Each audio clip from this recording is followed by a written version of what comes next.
दोस्तों, आज हम आपको सुनाने वाले हैं अंजलि और वीर की दर्द भरी कहानी। कहानी सुन के आँख में पानी आ जाएगा। तो ऐसे ही कुछ कहानी है अंजलि और वीर की। आज 4 साल बाद फिर वही आवाज़ सुनाई दी। हवा में फिर वही खुशबू थी, लेकिन सब कुछ बदल चुका था। उसे देख के ऐसा लगा मानो ज़िंदगी मुझसे बोल रही है, तू अभी जिंदा है, तू अब भी ख्वाब देख सकता है, तू अकेला नहीं है अब। लेकिन फिर भी मन में कहीं डर था कि कहीं ये सपना तो नहीं जो आँख खुलते ही टूट जाएगा। मन में 1000 सवाल चल रहे थे कि तभी वो सामने आके बोली, हाय कैसे हो। मैं तो उसे बस देखता ही रह गया।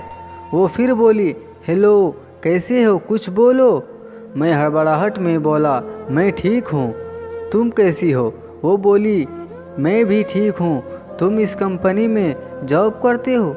मैंने कहा हाँ। उसके चेहरे पर हल्की सी मुस्कुराहट थी और बोली, मैं आज ही ज्वाइन हुई हूँ, यहाँ आज मेरा पहला दिन है।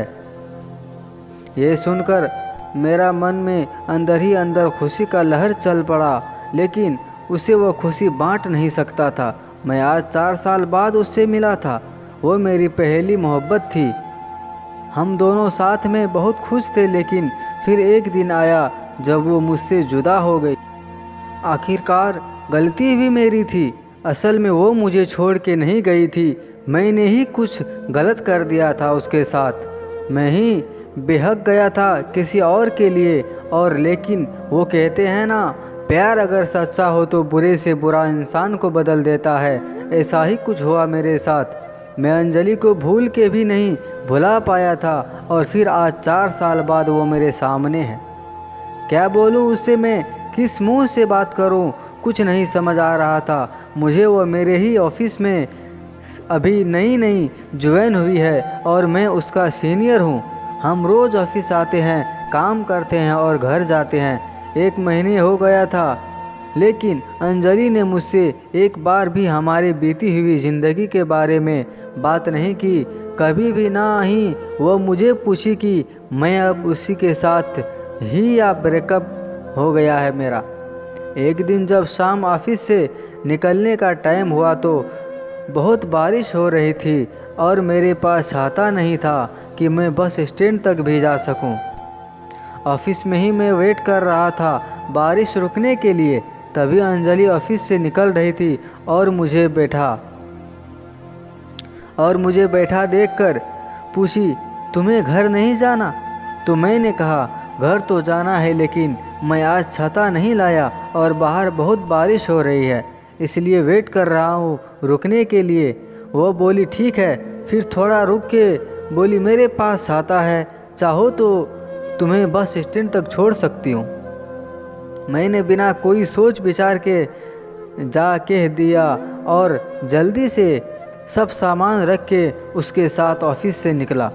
बारिश इतनी तेज़ थी कि हम दोनों भीग गए थे बस स्टैंड आते आते, और बारिश की वजह से बस भी काफ़ी लेट थी। हम दोनों के बीच शांति थी, ना मैं कुछ बात पा रहा था, ना वो कुछ बोल रही थी। फिर मैंने ही हिम्मत जुटा के पूछा कि क्या तुम्हारी शादी हो गई। वो हंस पड़ी और बोली, नहीं। ये सुनकर मेरे दिल को जो खुशी हुई, मैं उसे बात भी नहीं कर सकता था। फिर कुछ देर बाद वो मुझसे पूछी, तुम्हारी हो गई। मैंने कहा नहीं। फिर थोड़ा रुककर मुस्कुराते हुए पूछी, प्रीति का क्या हुआ। मैं थोड़ा शांत हो गया और बोला, हम साथ नहीं हैं। वो कुछ नहीं बोली, बस चुपचाप खड़ी थी। फिर मैंने बहुत हिम्मत जुटा के कहा कि अंजलि, मुझे माफ़ कर देना, मैंने तुम्हारे साथ बहुत गलत किया था। वो चुप थी, कुछ नहीं बोलती थी। मैं भी चुप खड़ा रहा। फिर थोड़ी ही देर में बस आ गई और हम दोनों बस में गए। अगले दिन जब मैंने ऑफिस में अंजलि को देखा तो मुझे उससे पूछना था कि क्या सोचा उसने, मुझे माफ़ किया कि नहीं, कैसे बात करूं उससे। यही सब सोच रहा था कि वो मेरे केबिन में मुझे एक फ़ाइल देने आ गई।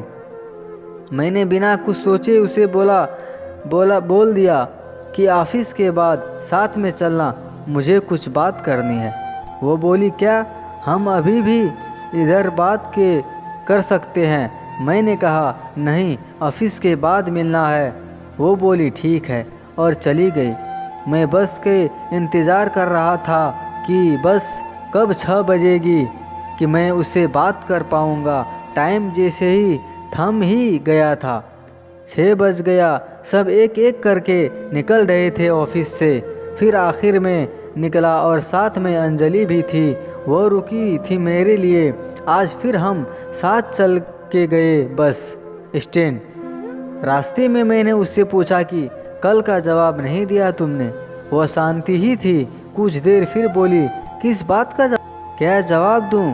तुम गए थे छोड़ के और अब मुझे फिर से वो सब कुछ नहीं चाहिए, तो कोई माफ़ी सवाल जवाब की बात नहीं बनती। मैंने उसे बहुत मानने की कोशिश की लेकिन वो नहीं मानी। 5 महीने हो गए थे हमें एक ही ऑफिस में काम करते हुए, लेकिन हम दोनों ही एक दूसरे से बात नहीं करते थे। उस दिन के बाद मैंने बहुत बार कोशिश किया कि अंजलि को मैं मना लूं, उससे यह कहूं कि हाँ मुझसे गलती हो गई थी, लेकिन तुम्हारे बिना नहीं रह पा रहा हूँ। तुम इस ऑफिस में ज्वाइन हुई उससे पहले से मैंने तुम्हें कांटेक्ट करने की कोशिश किया था लेकिन नहीं हुआ, और जब तुम इस ऑफिस में आई तो मेरी खुशी का कोई ठिकाना ही नहीं रहा। लेकिन मुझ में तुमसे बात करने की हिम्मत नहीं होती थी। मुझे पता था कि तुम अब भी मुझसे प्यार करती हो लेकिन कहती नहीं हो। एक दिन मैंने ही कुछ सोचा और ऑफिस में आके सबको अपने शादी की खबरें दे दी। अगले महीने शादी होने वाली है। ये सुनकर ऑफिस में सब मुझे बधाई देने के लिए आ गए, लेकिन अंजलि नहीं आई। शाम को मैं खुद उसके पास गया और पूछा कि क्या तुम्हें खुशी नहीं हो रही कि मेरी शादी होने वाली है? वो बोली क्यों नहीं, मैं बहुत खुश हूँ कि तुम शादी करने जा रहे हो, एक नई ज़िंदगी की शुरुआत लेने जा रहे हो। फिर मैंने पूछा कि तुम मुझे बधाई देने की नहीं आई जब सब लोग आए थे ऑफिस के? तो बोली मुझे बहुत काम था, मैं व्यस्त थी। मैं कहा ठीक है और मैं वहाँ से चला गया। 2 दिन बाद रात को अंजलि का मैसेज आया कि क्या तुम सच में शादी कर रहे हो अगले महीने? मैंने कहा हाँ। अगले दिन अंजलि ऑफिस ही नहीं आई थी। मैं सोच में सब गया कि क्या हो गया, वो आई क्यों नहीं।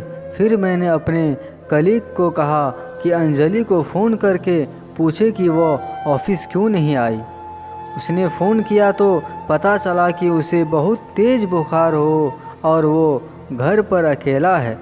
मैं तभी ऑफिस से निकल गया उसके घर जाने के लिए। रास्ते में मैंने फ़ोन करके उससे घर का पता पूछा और जितनी जल्दी हो सके वहाँ पहुँचा। वहाँ जाके देखा तो वो अकेली थी और उसे बहुत ठंड लग रही थी, कंबल में सोई हुई थी। मैं जल्दी से उसे उठा के अस्पताल लेके गया। शाम तक उसका बुखार ठीक हुआ तो डॉक्टर ने उससे मिलने की इजाज़त दी। मैं उसके पास बैठा था, वो सो रही थी। मैंने उसका हाथ अपने हाथ में लिया, फिर धीरे से उसकी आँख खुली। वो मुझे ही बस देख ही जा रही थी। मैंने धीरे से बोला कि नहीं हो रही है मेरी शादी अगले महीने में। ये सुनते ही वो रोने लगी। मेरे भी आँख में आंसू आ गए। मैंने उसे गले लगा लिया और हम दोनों एक दूसरे को पकड़ के बहुत रोए। वो कहते हैं ना, अगर किसी चीज़ को शिद्दत से चाहो तो पूरी कायनात तुम्हें उसे मिलने में लग जाती। फिर हम वहाँ से घर गए और हमेशा एक दूसरे के साथ रहने का प्रॉमिस किया।